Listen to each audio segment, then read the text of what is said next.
We have always asked, what are we? Not just in biology or psychology, but in the raw, aching silence of midnight. When the lights go off and the distractions fall away, we feel the strange mystery of being alive. Why am I here? What is the point of all this? Existentialism does not offer simple answers. It demands that we face the world as it is, without illusions. That we confront our freedom, our mortality, and the sheer absurdity of existence. And yet, in that confrontation, something profound begins to emerge, not despair, but the possibility of transformation. Let us journey together through the insights of Camus, Sartre, Heidegger, Beauvoir, and now, deeper still, through the prophetic fire of Nietzsche, and the shadowed inner world of Carl Jung. Because existentialism is not just a philosophy. It is a mirror. And in that mirror, we might finally begin to see ourselves.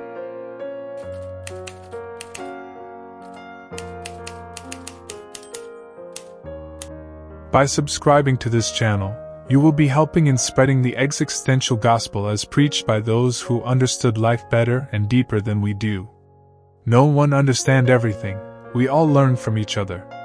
Let's learn. There comes a moment in every life when the world no longer makes sense. It could be the death of a loved one, the failure of a dream, the slow disillusionment with a system, a belief, a role. Suddenly, the scaffolding collapses, and we are left staring into the abyss. Albert Camus named this feeling the absurd, the tension between our craving for meaning and the world's indifference. We seek order, but the universe does not answer. We scream into the void, and it is silent. But Camus does not lead us to despair. Instead, he says, rebel. Not by pretending the absurd isn't real, but by choosing to live in spite of it. Like Sisyphus pushing the boulder, we embrace the struggle, not because it leads anywhere, but because the act itself becomes our defiance, our meaning. In our own lives, we have known absurdity. When we work hard and fail. When love ends. When injustice prevails. But still, we rise the next morning. We cook. We laugh. We love again. That is the human rebellion.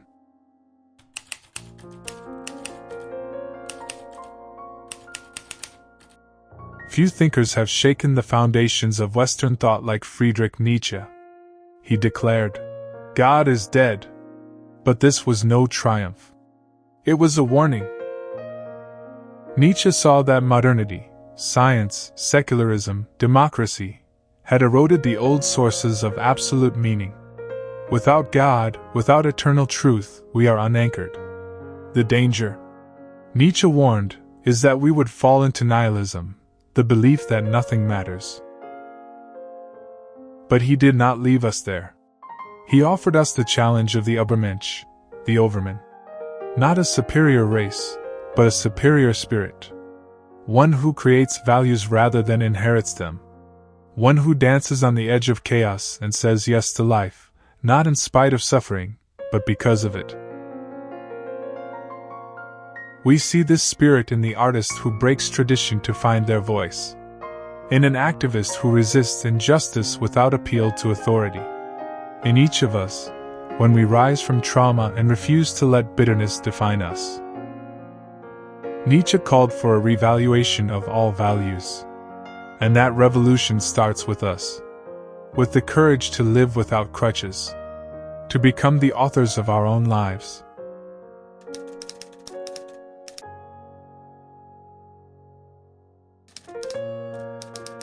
If Nietzsche cleared the ground, Sartre built the house of existentialism. For him, freedom is the core of human existence. We are condemned to be free. Because there is no divine design, no inherent human essence, we must invent ourselves. But this freedom is not liberation. It is anguish. Because with every choice we make, we are not just choosing for ourselves. We are creating an image of what we think humanity should be. This is the heavy responsibility of being human. Simone de Beauvoir expanded this idea to relationships, to ethics, to gender. She saw that oppression begins when we deny another's freedom. To live authentically means to respect the freedom of others, even when it threatens us. And yet, how often do we retreat from this truth? How often do we play roles, good employee, loyal citizen, obedient partner, not because we choose them, but because they shield us from responsibility? To be human, Sartre and Beauvoir teach us not to find ourselves, but to make ourselves. In freedom, in uncertainty, together.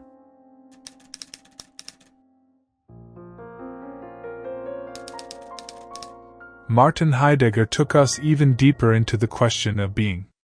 For him, we are not just rational animals or economic units. We are Dasean, beings aware of their own being. And what defines Dasean is its relationship to death. Most of us live inauthentically, Heidegger said. We follow the crowd, do what they do. But when we confront our own mortality, when we realize that I will die, I alone, we wake up. Death is not a future event. It is what gives every moment its weight. Think of those moments when time felt different. When you stood at a funeral. When you held a newborn. When you watched someone you love slip away.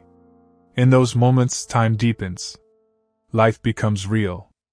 Death is not the end. It is the context. The limit that forces us to choose.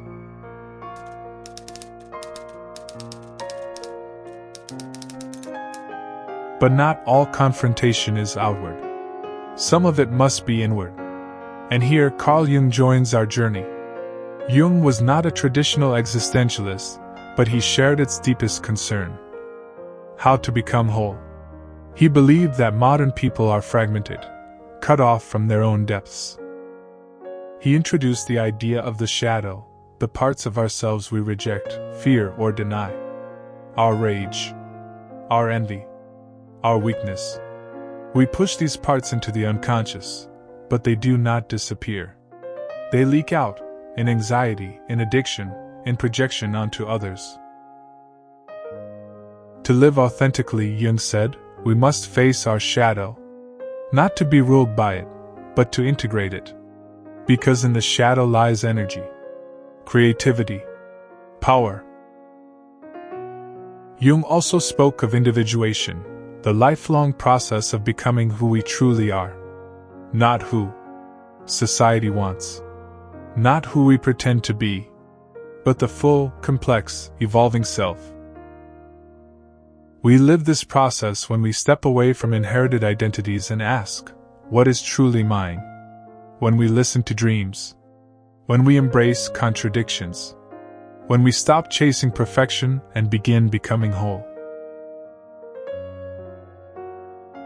So where does this leave us?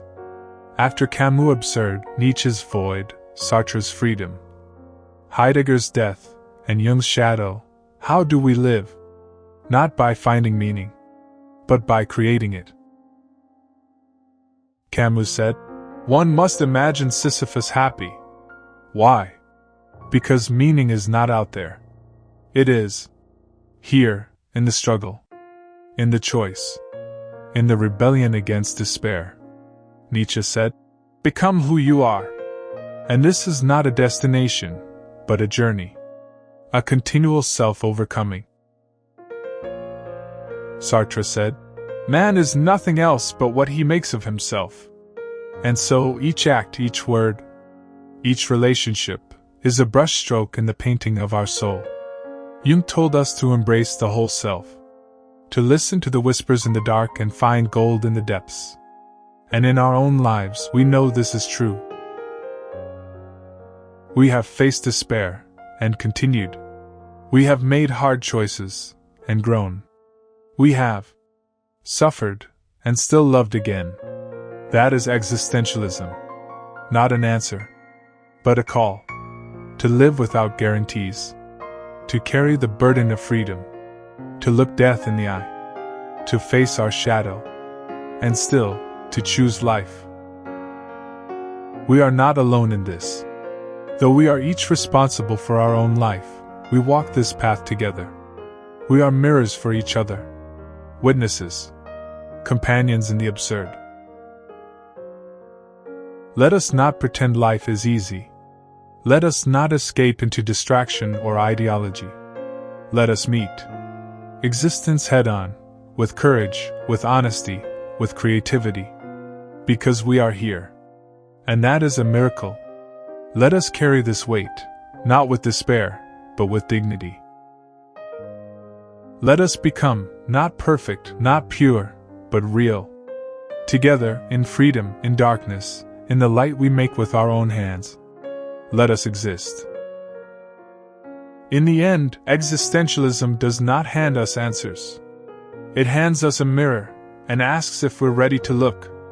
It reminds us that life isn't something to solve, but something to experience deeply, painfully, and truthfully. If this journey has stirred something in you, some question, some recognition, some quiet defiance, then don't let it end here. Share your thoughts below, your meaning, your struggle, your insight. We're not here to escape the weight of being. We're here to carry it together. And if you're drawn to these deeper questions of existence, freedom, and self, subscribe. This is only the beginning.